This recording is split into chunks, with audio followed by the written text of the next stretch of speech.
Mas o que a gente tem aprendido é que a pessoa que compra no B2B também é um consumidor. Então, você falar Condor para alguém que está comprando no B2B, embora a gente esteja no profissional até com uma outra marca, ele já consome Condor, ele já conhece a qualidade, porque consome em casa. E isso é super positivo, tem sido super positivo para a marca, porque já conhece parte do portfólio, já conhece a história.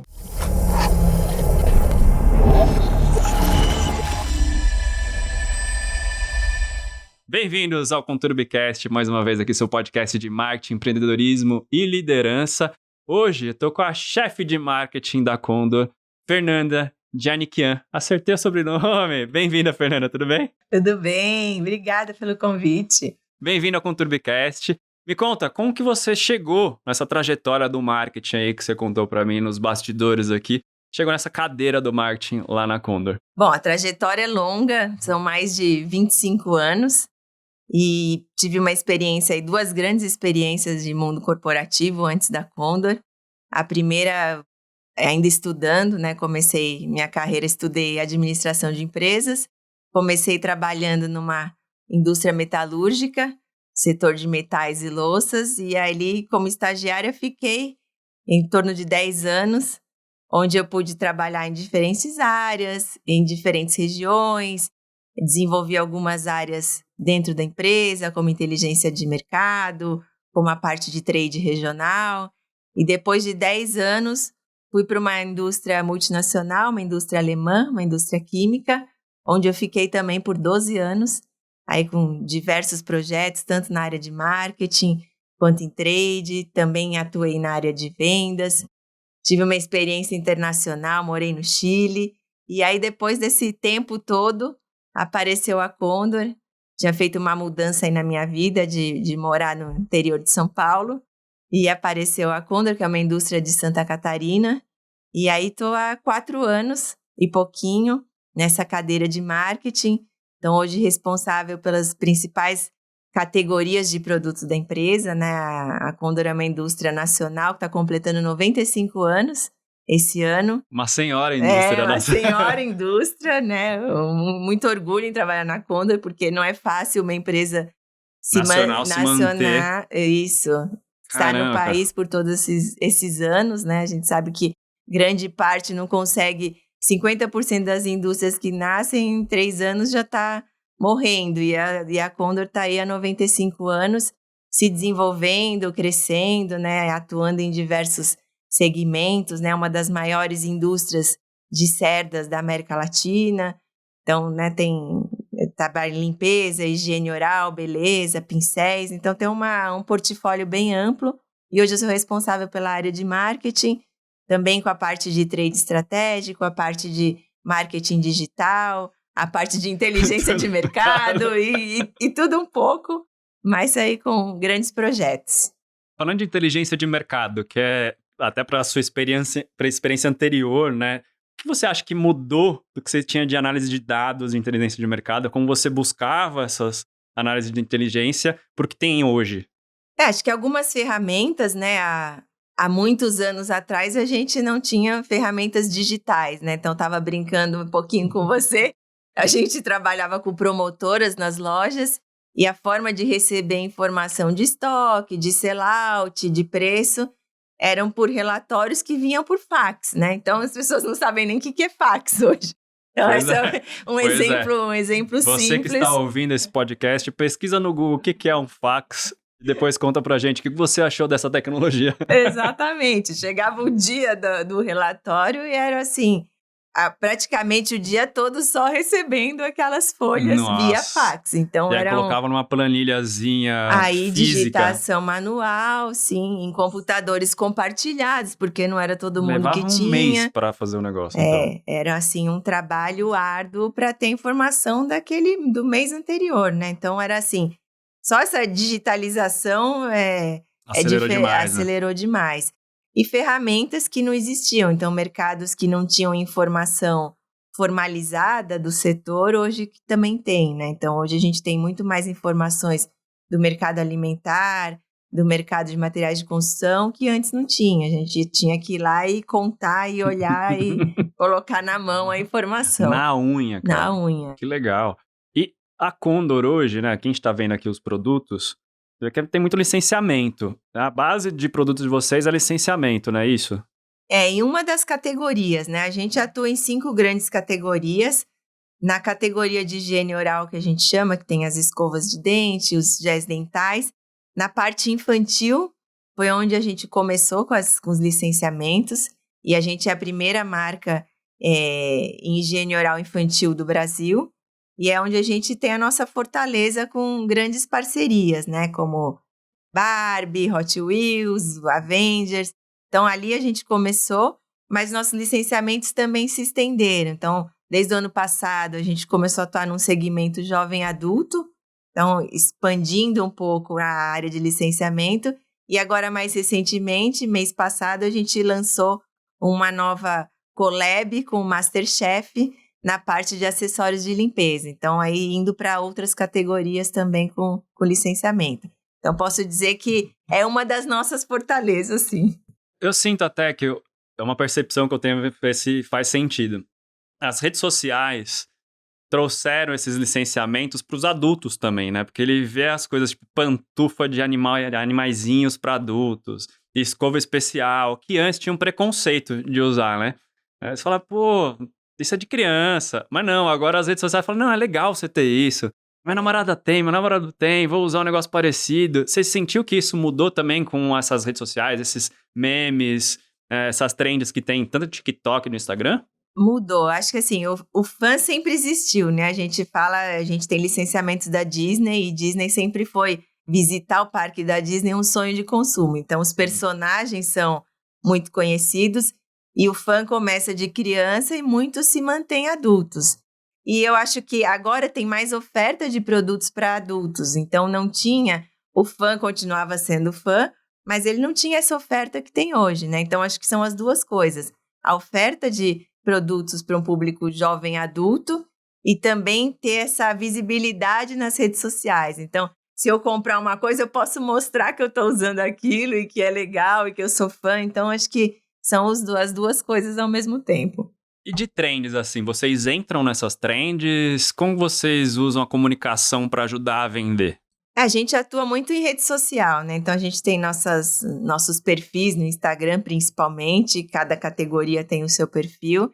E aí, a gente acaba entrando nas trends do momento, que é para motivar essa comunicação e até explorar que a gente tem os produtos, né? Então, não tem como fugir disso, né? Acho que cada vez mais a gente está inserido nisso. Você falou que teve uma experiência que você saiu do marketing e foi para vendas. E normalmente, isso é muito no LinkedIn, você vê muito isso, né? A galera se estapeando porque vendas não entende o marketing não entende vendas. E são departamentos que deveriam se unir para o negócio fluir.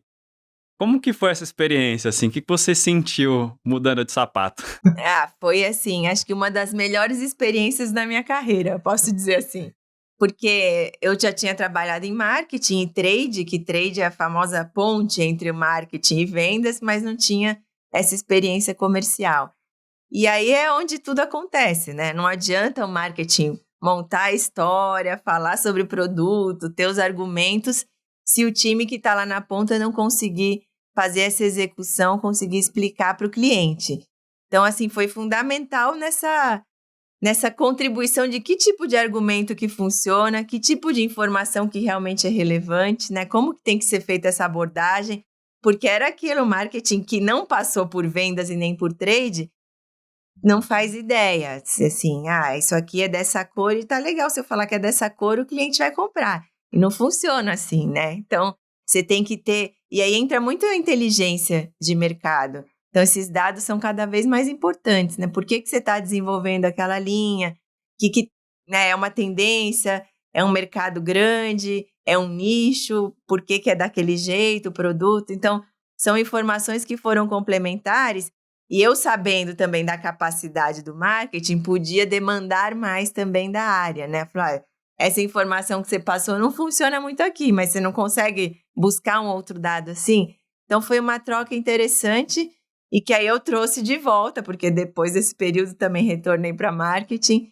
E hoje, quem trabalha comigo sabe, eu incentivo muito que que tenha, assim, uma vivência em vendas ou em outra área, porque eu acredito que agrega demais na carreira. Eu acho que para todas as carreiras, passar por vendas é importante. Porque, querendo ou não, em qualquer momento da vida, você vai ter que se vender para alguma coisa.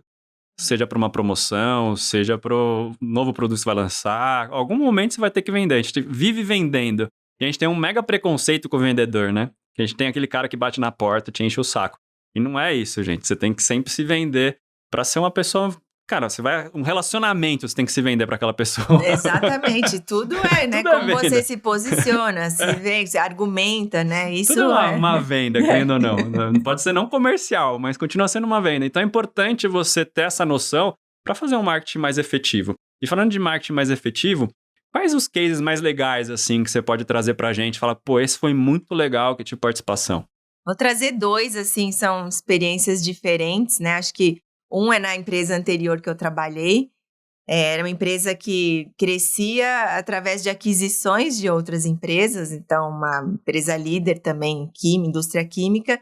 E nessa de fazer tantas aquisições, a quantidade de marcas ia sempre aumentando, né? Então, na parte de consumo, tinha mais de 90 marcas no mundo. E eu tive uma experiência de morar no Chile, onde lá no país, na época, tinham 12 marcas. E estava nesse processo global de otimizar as marcas até para melhorar investimento, né? Poder direcionar um pouco mais os investimentos para cada marca. E aí foi um processo muito legal, porque primeiro que era um país que eu ainda não tinha morado, então eu tive que conhecer a cultura do país, conhecer os consumidores, conhecer aquelas marcas que estavam ali, que também já faziam alguns anos que estavam no mercado. Então, o que dali era mais interessante, deveria manter no produto, o que não era tão relevante. Deu um reset em tudo que tava rolando. Foi isso. Então foi um processo assim que durou ano, mas que foi muito legal porque foi de construção mesmo, né? Ou desconstrução, digamos assim. Às vezes desconstrói para construir melhor, né? Sim, foi exatamente isso. Então, das 12 se tornaram 2. E essas 2 foi aí um trabalho, né, de como reconstruí-las dentro do mercado. Legal. E explicar para cliente, né? Aí vinha o envolvimento com vendas também, de estar ali junto ao cliente. Querendo ou não, facilitou a vida deles, né? Porque antes tinha que vender 12 marcas, agora você tem 2, fortalece com até, certeza. imagina. Fortalece a exposição, né? Então você tem uma maior exposição de cada marca no ponto de venda, isso facilita para o consumidor que vai na loja também comprar, encontrar o produto. Então, ajudava os 2 lados, né? Não só a indústria, mas também ali o varejo. E isso foi muito legal, um trabalho aí completo. E eu acho que um mais recente é um trabalho de licenciamento. Então, a gente tem uma das licenças com a Mattel, que é a Barbie. E tá até aqui, né, a Barbie. Essa já é desse ano, vou falar um pouquinho desse.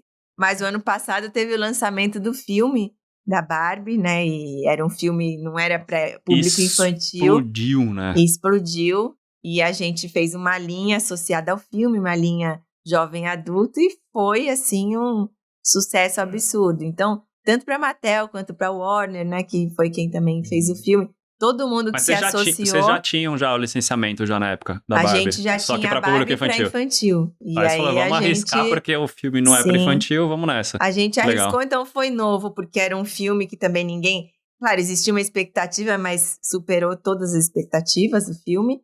E também atuar com o jovem adulto que a gente não tinha atuado, né? Então foi duplamente aí positivo. E esse ano a continuação é que a Barbie está fazendo 65 anos. Então aí a gente tem uma coleção, sai o filme, mas entram as décadas da boneca mais icônica do mundo. Mais vendida do mundo, né? Não tem nem como chegar nem perto das vendas dela, né? É absurdo, assim. Muito legal. É absurdo. Você que tá só ouvindo, vai pro YouTube agora que a gente vai mostrar visualmente o que a gente tem aqui na mesa. Tem uma linha de produtos aqui do jogo mais legal do universo, chama Uno, que você joga e perde toda a amizade que você tem com seus amigos. Mas é muito legal, cara. Se você pegar aqui essa escova de dente aqui, ele tem um formato... Vou mostrar aqui pra você, olha que da hora. Ele tem um formatinho aqui, ó, das cerdas da carta do Uno. Conta um pouquinho dessa linha, Fê. A Condor é a primeira parceira do Uno em higiene oral e beleza. Então, é inédita essa parceria para esse tipo de produto. A gente já tem algumas linhas, né, com a Mattel, que é Barbie Hot Wheels, e agora a gente está com o Uno, lançamos o mês passado, na nossa principal feira do setor, que é a APAS, e a gente tem uma linha tanto de escovas de cabelo, então com as cores das cartas, né, com todas as cartas do jogo, quanto a parte de escova dental e gel.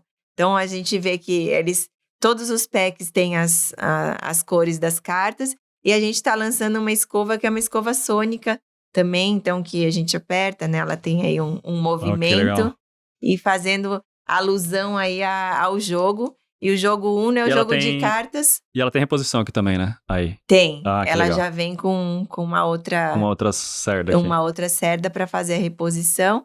E tem o kitzinho aqui que já vem com o gel e a escova também com as cartinhas. Então, assim... Muito legal. Uma parceria inédita. O Uno é o jogo de baralhos mais jogado no mundo. Então, jogo de cartas que tá aí. Então, são coisas... No Brasil, é o que você falou.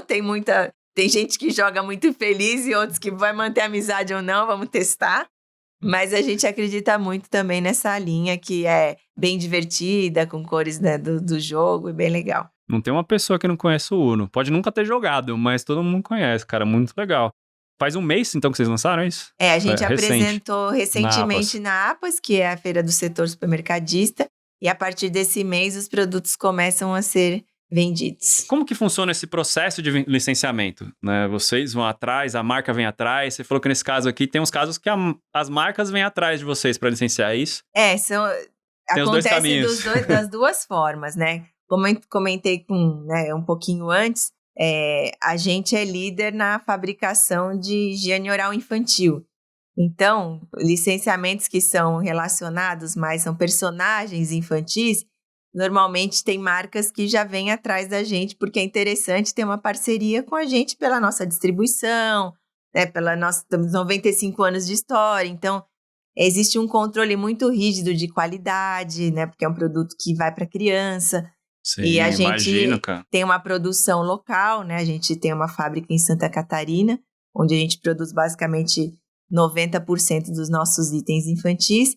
E ali é um controle para você se associar a uma grande marca como a Mattel, a Disney. Existe um controle rígido, né, de qualidade. A gente sabe muito bem, assim. A gente sabe muito bem, porque quando você trabalha, a gente fez Minions aqui uma época. Uhum. Cara, até o controle de qualidade da cor que sai no filme, né? Tipo, cara, eles têm que bater lá nos Estados Unidos. O amarelo Minion, tem o amarelo Pantone Minion. Tem que sair exatamente igual. Então, imagine que para todos os outros produtos tem que ser assim, né? Funciona assim. A Barbie tem o rosa da Barbie, o Barbie Core, que a gente falou, tudo funciona dessa forma. Então, muitas vezes, né, assim, também é interessante para essas grandes marcas se associarem a gente, porque a gente tem ali um controle, né? Tem uma história de Brasil e um controle bem interessante de qualidade. Mas a gente também vê tendências, né? Então, às vezes, parcerias que ninguém está imaginando e a gente está aí buscando, como um exemplo recente do MasterChef, que é na parte de limpeza, onde a gente viu uma oportunidade de participar e aí a gente buscou e deu certo, né? Então, acho que são os dois caminhos. A gente fez Barbie recentemente agora, é verdade. A gente fez vai lançar a Barbie da Rebeca Andrade. Ah, sim, eu vi. A gente fez o filme com ela pro SBT. Foi bem legal, assim, o projeto. Acabou de lançar. Então a gente tá envolvido aqui em tudo também. E aí você vê isso, a Barbie, ela vai se renovando, né? Então, está fazendo 65 anos, fala, uma senhora, mas ela vai se renovando. Então, tem muita coisa diferente. Falando em renovação, né? Uma empresa que tem 95 anos, né?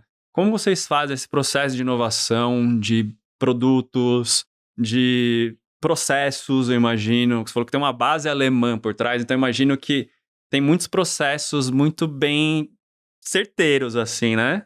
Rígidos, né? Como que funciona a parte de inovação de vocês, assim? Tem um processo, tem startups dentro que vocês analisam? Me conta esse mapeamento aí de vocês. A gente tem um processo... Bom, na parte fabril, é tudo muito organizado, é o que você está falando, né? A gente é, como empresa alemã, muito correta, muito disciplinada. A gente tem até máquinas que foram desenvolvidas pelos funcionários colaboradores da Condor. Então, a gente tem isso no DNA do time. E para inovação, a gente tem um time com foco em pesquisa e inovação, então que também viaja para outros lugares do mundo. Tem a parte de inteligência que analisa tendências do que também está acontecendo, tanto de consumo quanto de qualquer outra categoria que a gente esteja associado. E a gente tem um processo estabelecido de inovação, então que a gente chama aí de portões. Então tem todo, o que a gente tem ali de ideias, o que junta tudo isso aí, o que sai de ideias, o que a gente vai colocar num pipeline aí de 5 anos, e tem um processo estabelecido para todas as categorias nessa linha. Então, acho que são coisas muito dinâmicas. Você fala, uma empresa de 95 anos, mas não está parado. Tem que ser muito rápido, né? Tem área de pesquisa, inovação, tem área de inteligência, tem time que vai para fora buscando essas novidades, essas tendências e traz e consegue aí mapear e fazer projetar aí os 5 anos, pelo menos, do que tem de novidades. É legal quando você fala projetar para 5 anos, aqui isso é muito da indústria, né? Porque eu imagino que demore um tempo entre você decidir fazer um produto e ele estar na prateleira das pessoas. Qual que é esse tempo, né? Que a gente falou com o pessoal que era Land Rover aqui. São 2 anos entre o carro ser pensado e sair para o público. Qual que é o tamanho dessa timeline de vocês?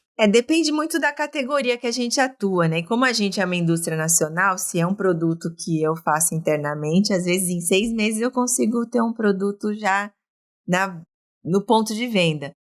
Mas eu diria que em média 1 ano, vai na média 1 ano pelo menos para a gente ter aí um lançamento mais efetivo, todo completo. Mas a partir de 6 meses, dependendo da linha, a gente já consegue... Saiu uma tendência, vamos aproveitar, põe em linha... Aí a gente consegue, tem essa agilidade, né, pelo tamanho da nossa fábrica e estrutura que a gente tem também. E falando de liderança agora, onde você começou a sentir que, vou virar líder, ou foi natural? Como foi esse processo para você de ir chegando no topo da cadeia? Eu acho que foi acontecendo de forma natural, mas sempre com algum desejo, né? Porque se não tem um esforço e um aperfeiçoamento, acho que não também para, né? As pessoas se acomodam.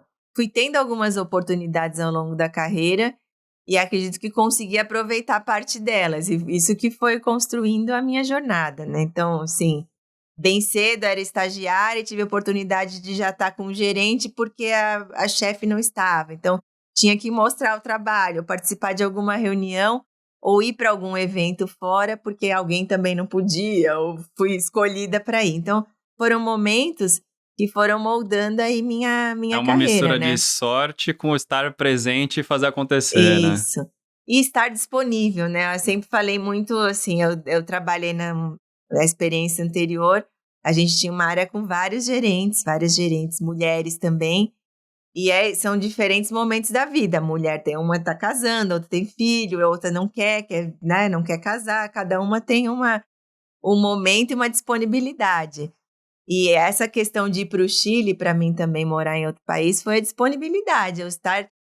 Eu querer ter uma experiência em outro país e estar disponível a tentar. Então, nem todo mundo tem isso, né? E foi um passo importante na minha carreira. Então, quem não teve isso, às vezes se privou também de alguma evolução, né? Não que não vá ter, mas foi no meu momento, foi uma coisa importante. Isso é uma coisa interessante quando a gente fala de liderança feminina contra masculina, né? Quando falar contra um ou outro, mas as grandes diferenças do pai e a mãe. Uhum. O fato da mulher virar mãe tem muita diferença do cara virar um pai, né? Essa eu acho que é a grande diferença entre até de salarial e tudo mais é quando tem essa mudança. Então, quando a mulher ela deixa de ser mãe e estende a carreira dela, que é isso, ela está disponível, sai e tudo mais. Essa é uma decisão que tem. Você acha que isso interfere muito nas carreiras das mulheres? Você acha que isso tem mudado com o tempo? Ontem eu estava assistindo até uma entrevista de uma atleta nos Estados Unidos, que ela era patrocinada pela Nike. Ela saiu de licença maternidade, a Nike falou, vou tirar o seu patrocínio enquanto você está de licença maternidade. E ela falou, quer saber? Então eu vou criar minha própria marca de tênis, porque vocês pensam sempre no sapato e no tênis para homem e nunca para mulher, e criou a própria marca dela. E tá levantando uma bandeira gigante disso. Falou, cara, não é porque eu decidi ser mãe que eu vou deixar de ser atleta, que eu vou deixar de ser líder, que eu vou deixar de fazer as minhas coisas. Eu tenho esse direito de ser mãe, não posso tirar.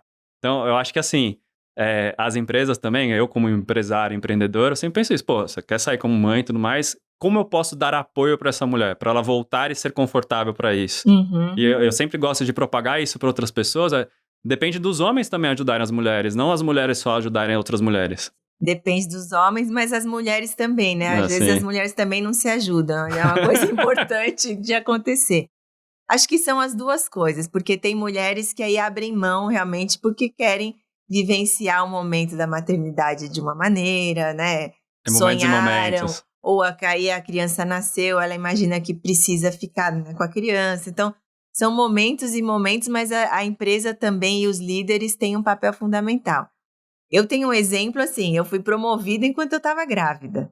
Então, Legal. são coisas diferentes, né? E Super raro, inclusive. é raro. Claro, eu esperei um Infelizmente. pouco mais para ter filho. Então, Sim.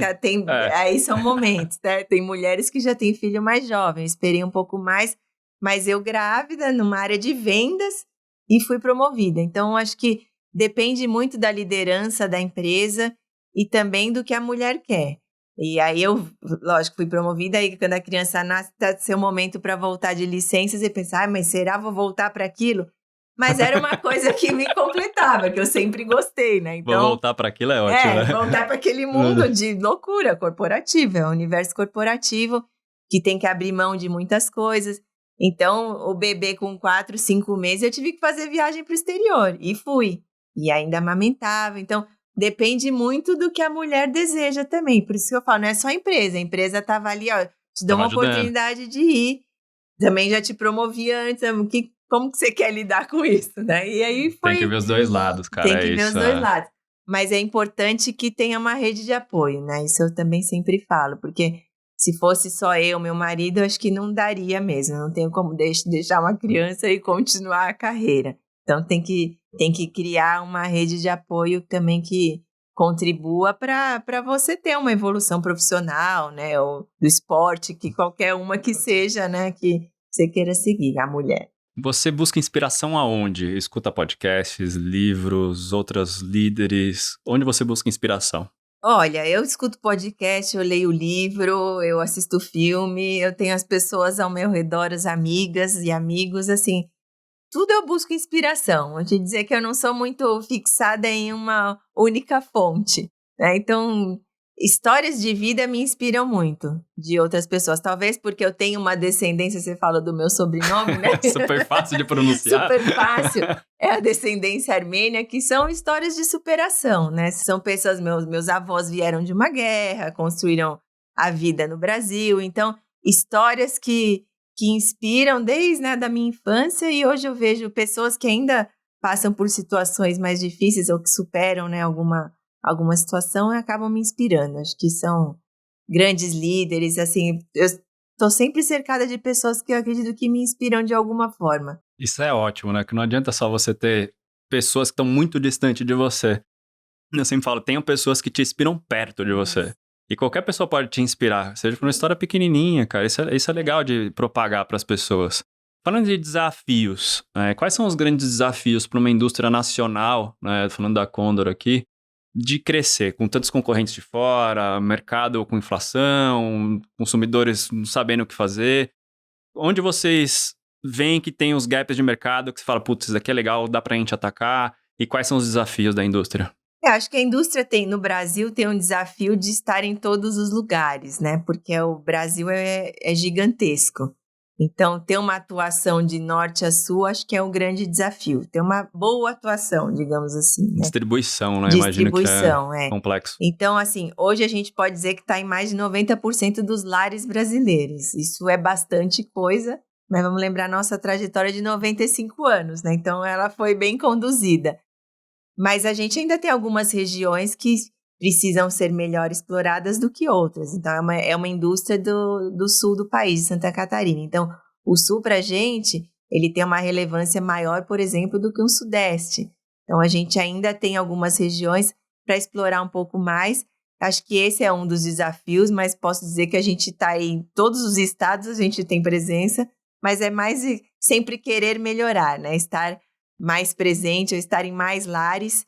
E a questão da inovação, né? Tá sempre em movimento, que é uma coisa também que veio fazendo ao longo dos anos, né? Mas acho que é manter e tá cada vez mais nesse nesse ritmo para buscar novidade no país, né? Porque aí você falou, tem muita gente que é de fora, né? Então a gente briga aí com grandes indústrias que já estão passando por outras situações ou na Europa, ou nos Estados Unidos, né, em outras regiões.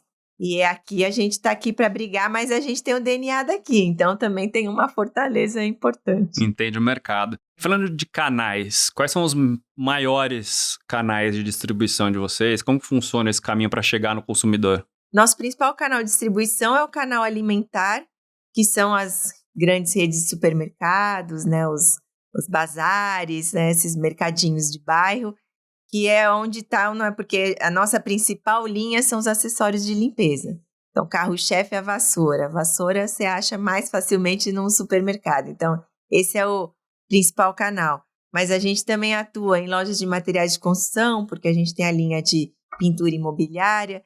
A gente atua em papelaria, com a parte de pintura artística, pintura escolar.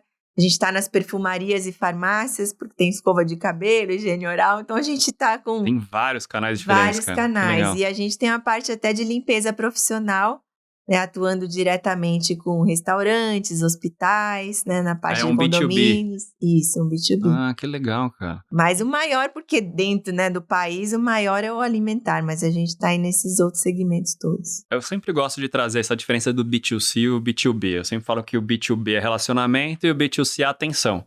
A gente fala muito de economia da atenção, é tipo, quanto que eu atraio e retenho a atenção da pessoa para aquela minha marca, aquele meu produto. E o B2B é relacionamento. Como que eu trato quem está comprando de mim, que benefício eu dou para ele de estar relacionado comigo. Como vocês pensam essas estratégias no B2B? O B2B hoje a gente está principalmente com a limpeza profissional, então é muito da experiência, né? Então, para fazer a limpeza de um hospital ou de um aeroporto, né? Então, que tipo de solução que você tem para aquele ambiente? Então, é muito, né, entender o mercado, entender a necessidade, mercado, necessidade e de demonstrar uma parte técnica muito maior do que um uso doméstico, porque ali realmente precisa ter uma limpeza específica. Então, acho que essa parte técnica é fundamental. Mas o que a gente tem aprendido é que a pessoa que compra no B2B também é um consumidor. Então, você falar Condor para alguém que está comprando no B2B, embora a gente esteja no profissional até com uma outra marca, ele já consome Condor, ele já conhece a qualidade, porque consome em casa. E isso é super positivo, tem sido super positivo para a marca, porque já conhece parte do portfólio, já conhece a história, né, a qualidade, então isso é uma coisa traz que você falou benefício. Muito legal, assim, não adianta fazer um marketing incrível se o produto não tiver qualidade. Exatamente. Então, primeiro, a gente tem que pensar muito na qualidade do produto. E depois a gente pensa em como que a gente vai trazer isso para o mercado. Isso, né? é isso mesmo. Não tem milagre que você faça no marketing se o produto for ruim. Você vai vender uma vez e nunca mais vai vender. E isso é legal, porque se você consegue vender e a pessoa lembrar da sua marca, tanto no B2B, porque ela consumiu no B2C, isso é muito relevante. Exatamente. Que legal. Porque no B2C tem uma frequência maior, né? Então, a frequência de compra ali de uma esponja para lavar a louça, a gente indica para 7 dias, tá? A cada 7 dias, trocar uma esponja. O consumidor já tem aquela marca e ele vai comprar no B2B, mas ele é um consumidor, né? No final do dia. Então, tem uma relação, né? Uma coisa que eu acho interessante, CRM. Né? CRM também está debaixo da sua cadeira, imagino. Como vocês tratam isso no B2C ali, né? Trabalha com e-mail, trabalha com... Que tipos de relacionamento vocês fazem em CRM? Hoje a gente tem, né, tem um cadastro através do nosso site, então a gente tem um canal de comunicação no site e também um serviço de atendimento ao cliente. E aí, através desses contatos, a gente faz um relacionamento semanal, mensal, né? Então, tenta manter ali sempre. Tenta manter, aí o cliente sabe das nossas novidades, do que está acontecendo, informações mais relevantes, feiras que a gente está participando, né? Outros dados interessantes. Então, a gente procura sempre manter quem já entrou em contato com a gente de alguma forma, né? Seja via nosso site ou até nosso e-commerce, a gente tem um e-commerce também. E tentar manter essa relação, que acho que fidelizar clientes é melhor do que, né, depois a gente tentar voltar e Se conseguir. o cara já comprou uma vez de você, é muito mais fácil você vender de novo para ele. Eu sempre falo para todo mundo, cara. Então, o CRM é super importante, você deixar ativo ali quem que consumiu, se gostou, não gostou.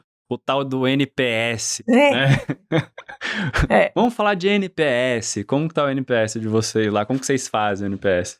Bom, o nosso NPS a gente faz, mas assim, não é algo Não é que a constante, gente né? tem constante. É algo que a gente tem ali para melhorar de execução, né? A gente faz de tempos em tempos, mas precisa ter uma frequência maior, confesso que sim. É bom, tá aí, tem uma oportunidade, gente. Isso aí, sempre tem. Falando de licenciamentos de novo, né? A gente trouxe o pessoal da Maurício de Souza aqui. Eu falei, cara, Turma da Mônica é muito legal de falar, né? E tem várias outras coisas que a gente pode licenciar. Tem algum licenciamento de produto nacional, de entretenimento nacional? Que a gente tá vendo aqui Uno, Barbie. Tem alguma coisa nacional, de criação nacional que vocês fazem também, de licenciamento? Tem, a gente tem a Galinha Pintadinha. Nossa. A Galinha Pintadinha é o estouro, é um case, é nacional, mas é um case mundial, né? De YouTube, de todos os... É inacreditável. Alcance. Então, a gente já tem esse licenciamento há bastante tempo aí para público, principalmente para 0 a 2 anos, né? Que é a primeira fase do bebê, que começa a ver meus filhos, por exemplo, eram vidrados nisso, inclusive. Esse é um que a gente tem forte. A gente tem a Lilica Ripilica também, que é um licenciamento nacional. Mas cada um tem sua fortaleza no Brasil, né? E diferente em outros países, vai variando um pouco, né? E como que é esse relacionamento, né? Então, Galinha Pintadinha, por exemplo, né? Que tipo de produtos vocês pensam para eles? Como funciona quando eu chego num licenciamento, assim? O que eu posso fazer, o que eu não posso? Qual que é a carta de troca que vocês têm quando fazem esse tipo de acordo? O desenvolvimento dos produtos, ele é a 4 mãos, normalmente, né? E até das embalagens, é um trabalho em conjunto. Mas vai muito em linha de qual que é o target que aquela marca atinge. Então, a galinha tem um target específico, né? Não adianta eu fazer 6 mais, porque não assiste mais a galinha. Já enjoou, né? Já assistiu tanto. Já assistiu. Hoje, meu filho tem 12, eu falo que ele assistiu, ele não acredita. Então, existia uma fase específica que assiste. Então, por exemplo, o 0 a 2, que é onde a gente tem alguns itens da galinha, é uma das principais fases que a marca mesmo identifica, né? Tem lá o estudo e a informação, e a gente costuma atuar exatamente nessa fase principal, né? Nessa faixa principal que as próprias marcas também compartilham as informações. Se for para deixar uma mensagem aqui, chegando à nossa reta final, que é uma mensagem para a pessoa que está entrando no marketing hoje. Cara, fascinante esse universo. Que mensagem você daria para essa pessoa que acha fascinante e que está entrando agora nesse mundo? Aquela risadinha, cuidado com o mundo corporativo. É fascinante, mas peronomute. Que mensagem você daria para essa pessoa? É fascinante. Acho que mais uma das coisas é a pessoa ter muito claro o que quer. Então tem que ter clareza no que quer para manter o equilíbrio no que vai fazer. Então não é só no marketing. Estou dando acho que a mensagem do marketing, mas é para tudo. Então não adianta também ser o best naquilo e deixar as outras coisas de lado, porque aí na relação com as pessoas vai ter alguma falha. Então, acho que é o conjunto da obra que é o mais importante. Então, é buscar o equilíbrio naquilo que está fazendo. Marketing vai ter que estudar, vai ter que estar antenado com tudo que está acontecendo, porque você falou de trends, né? Isso não para, agora é cada vez mais dinâmico. Então, isso vai fazer parte, mas isso é técnico, né? Isso as pessoas podem fazer, podem aprender, mas ter o equilíbrio aí é uma coisa que cada um tem que buscar o seu para conseguir. O famoso soft skill, né, cara? Soft skill, para viver dentro desse mundo, principalmente no corporativo, que é importante. Falando de inteligência artificial, puxando a última aqui. Vocês usam para alguma coisa já na linha de produção, no marketing? Como que vocês estão usando inteligência artificial? Que eu imagino que deve ter alguma área já usando já. A gente usa em inteligência de dados bastante. Inteligência de mercado a gente já usa bastante em algumas apresentações, né? Até na nossa parte financeira a gente já está fazendo alguns testes, mas estamos cada vez mais mergulhando nesse universo, porque vai ser para tudo, né? Então, se alguma área ainda não tem, vai ter. É melhor começar a ver, porque o negócio está acelerado. É isso aí. Fernanda, obrigado, viu, pela sua presença aqui, compartilhar a sua história com a gente. Eu que agradeço. Você que gostou desse episódio, deixa seu like aqui, seu comentário, compartilhe com seus amigos e até a próxima. Esse foi o ConturbiCast com a Fernanda Djianican, chefe de marketing da Condor.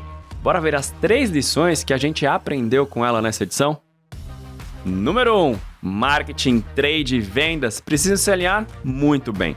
Não adianta o marketing defender um conceito de campanha se o time de trade e a equipe comercial não souberem passar a ideia ao cliente. Do mesmo modo, o time de marketing precisa trocar experiências com o de trade e de vendas para que um entenda as necessidades do outro. E assim, todo mundo se comunica com a mesma abordagem para atender melhor ao público. Número 2. Marketing bom não resolve produto ruim. Primeiro a gente pensa na qualidade do produto e depois a gente pensa em lançamento no mercado.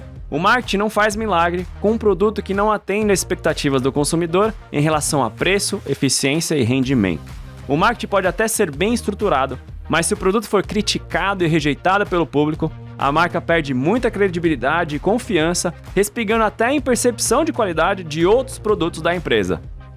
Número 3. Todo profissional de marketing deveria desenvolver as soft skills básicas, que são competências subjetivas do comportamento no trabalho. É aquela capacidade de se relacionar bem com as pessoas, mantendo o equilíbrio para encarar os desafios e tomar decisões. No dia a dia, essas habilidades ajudam a enfrentar a maioria dos dilemas do mundo corporativo.